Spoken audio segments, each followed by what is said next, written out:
And it's not all about flash. It's about fit, future, and flexibility for the Minnesota Vikings.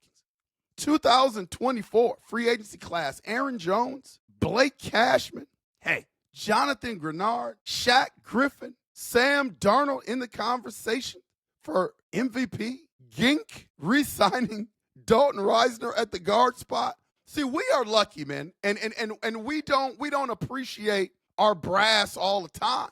But I'm just telling you, whenever you start to feel some way about the Minnesota Vikings and their decisions, man, go look at some of the teams and compare their front offices and their GMs and their head coaches to ours. Man, we are in such a good place. It's why I will stand on the mountain and won't move that the Minnesota Vikings are going to be in the Super Bowl conversation within the next 3 years. They are going to have their shot at winning a championship in the next 3 years. 2025 free agency class, they added depth. They added role players at the cornerback spot and the offensive line spot. Everybody was banging on the table, improved the trenches. Kwesi and the fellas improved the trenches. Absolutely fantastic. They focus on a young core, and they didn't, in my opinion, they didn't headline chase. Go back to months before free agency started and some of the names that were thrown out there. DJ Reed, fellas, and you could go to a lot of different publications where people were saying this guy is going to be a great fit for the Minnesota Vikings. That guy is going to be a great fit.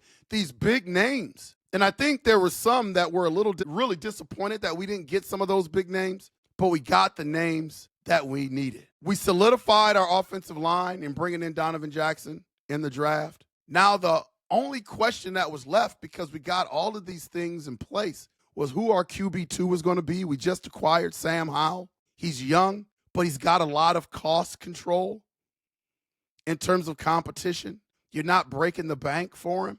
And now you've got a core that's ready to compete.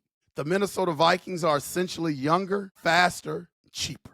Kwesi didn't tank. He rebuilt this thing the right way, UP Nation. The Vikings are entering the 2025 season not as underdogs, but as a real threat in the NFC.